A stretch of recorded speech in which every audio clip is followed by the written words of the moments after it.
এবার নাকি যারা বিদেশে তারাও ভোট দিতে পারবো। তাই নাকি? বিদেশে বসে দেশের ভোট কেমনে দিবে? এইটাও সম্ভব। শোনেন শোনেন প্রবাসীগণ, শোনেন দিয়া মন, পোস্টাল ভোটের কথা এখন করিব বর্ণন। দেশের বাইরে থাকেন যারা, সম্পদ দেশে আনেন তারা, ভোটটা দিবেন পোস্টাল অ্যাপে। কেমনে দেখি চলে, হাই হাই কেমনে দেখি চলে। ও বাউল ভাই, আমার ছেলে তো দেশের বাইরে থাকে, সে ভোট দিতে পারবে? প্রবাসেতে থাকেন যারা, কন্যা পুত্র স্বজন, ভোটটা সহজ করার জন্যই এত আয়োজন। আপনার স্মার্টফোনের প্লে স্টোর বা অ্যাপ স্টোরে গিয়ে পোস্টাল ভোট বিডি লিখে অ্যাপটি ডাউনলোড করতে হবে। অ্যাপ খুলে রেজিস্ট্রেশন বাটন চাপুন।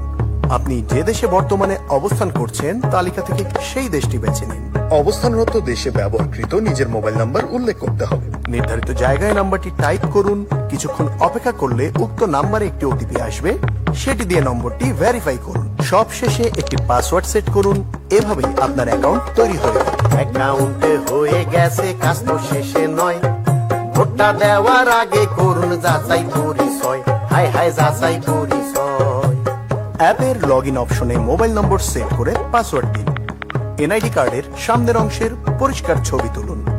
পর্যাপ্ত আলো আছে এমন জায়গায় দাঁড়িয়ে মোবাইল অ্যাপের নির্দেশনা অনুযায়ী লাইভলিনেস চেক করে সেলফি তুলুন। মনে রাখতে হবে, এ সময় মুখে মাস্ক, চোখে চশমা বা মাথায় টুপি রাখবেন না।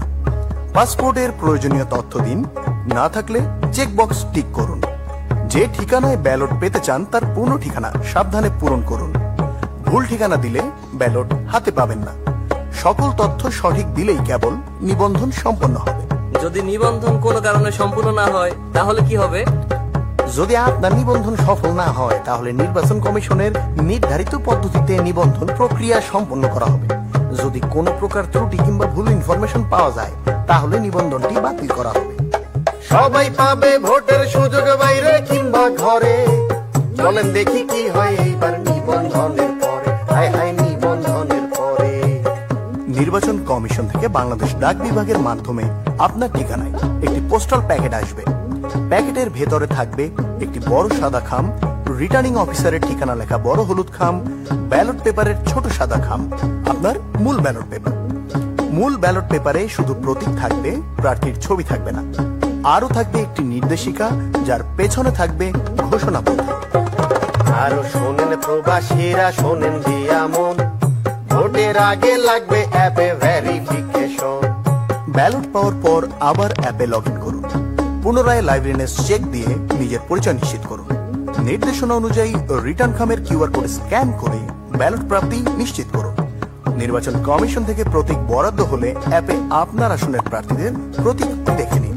পছন্দের প্রার্থীর প্রতীকের পাশে দিবেন একটা টিক, পাশে দিবেন একটা টিক। ভোটটা বাতিল হবে যদি চিহ্ন থাকে একাধিক। ও বাউল ভাই, আর কি আছে বাকি? নির্দেশিকা দেখে ঘোষণাপত্র পূরণ করে শেষে সাইন দিন। তথ্য যেন সঠিক থাকে তা আবার দেখে নিন। ব্যালট পেপারে টিক অথবা ক্রস চিহ্ন দেওয়ার পর ব্যালট পেপারটি সাদা ছোট ব্যালট খামে ভরে বন্ধ করে দিন। এরপর ঘোষণাপত্র পূরণ করে ব্যালট খাম সহ বড় হলুদ খামে ঢুকিয়ে খাম বন্ধ করুন।